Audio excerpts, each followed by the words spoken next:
It's been a long day. You're feeling incredibly tired. You look to the side of your cubicle and look over, and there's your coworker.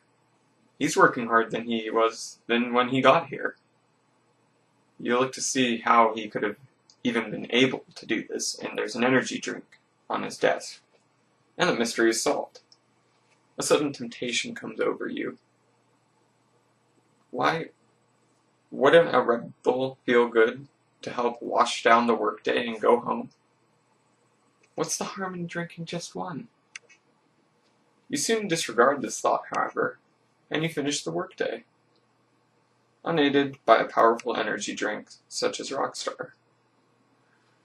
You again look at your coworker, who looks completely and utterly exhausted at the end of the day. He has now had 3 cans of Red Bull right next to him. Astounded by this, you're even more sure of your decision to never consume an energy drink. Okay, now how, real is this scenario? How true is this scenario? According to the National Institute of Health, energy drinks can induce a state of such exhaustion.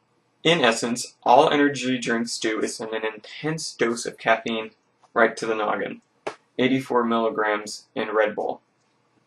So, compared to the 5 milligrams of caffeine that are inside of hot chocolate.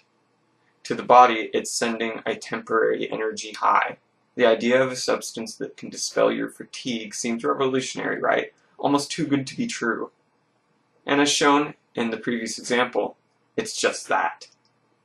After drinking one can of Red Bull, the person has acquired 2 more to get throughout the workday, while the other coworker just gets by without it, unhindered by the caffeine depression the other is feeling.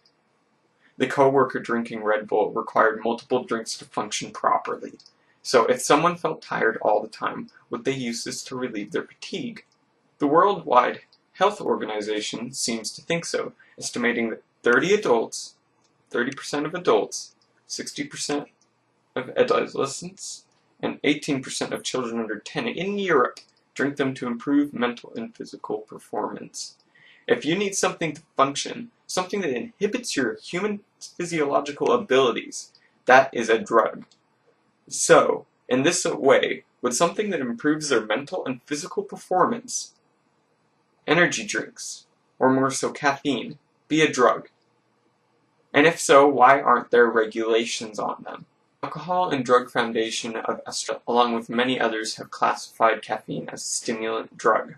Unregulated by law, caffeine has been dipped into society without warning, causing dependencies or addictions to it in many drinks, such as coffee, or more prominently, energy drinks. These drinks are unregulated, using addictive substances to guarantee the return of consumers. The FDA started to regulate cigarettes in 1995 for their use as drug delivery devices, delivering nicotine, a drug that is also a stimulant.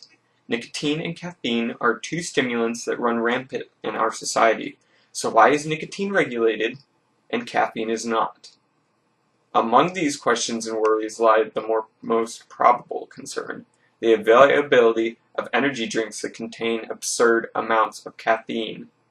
Although most energy drinks are limited to under 100 milligrams of caffeine, which is already an absurd amount to begin with, there's another type of energy drink, the energy shot, which can have up to 700 milligrams of caffeine per fluid ounce, 300 milligrams over the safety limit for adults. This can be found in Dynapep, an energy shot that was widely used a couple years ago, but then caused massive issues with functioning if it was abused. Such issues led to its downfall, but others like it still exist. After many uses, highly caffeinated items cause a multitude of problems. As listed by the Australian Alcohol and Drug Foundation, standard use of under 400 milligrams can cause headaches, stomach aches, increased heart rates, higher blood pressure, and a lack of concentration. Over that limit, in an overdose, the effects can be much more dire. Further malfunctions, nausea, vomiting, and even seizures have been documented. Not to mention, in extreme cases of overdose, death can occur. 5 grams and up of caffeine. Yet the effects of caffeine usage don't stop there. In fact, there are long-term effects to what caffeine can do to the body. If someone were to drink a couple of energy drinks a day, most days out of their life, they could expect osteoporosis, heart disease, high blood pressure, heartburn, ulcers, sleep disorders, anxiety, depression, addiction to caffeine, and the worst of all, premature infertility in men and women. These effects are not listed by energy drink companies, and they're just glossed over. They don't even mention them at all. How? So in the end, energy drinks and any caffeinated beverage are the addictive drug with adverse effects that our society accepts and looks over as harmless. You have been educated. Spread the message.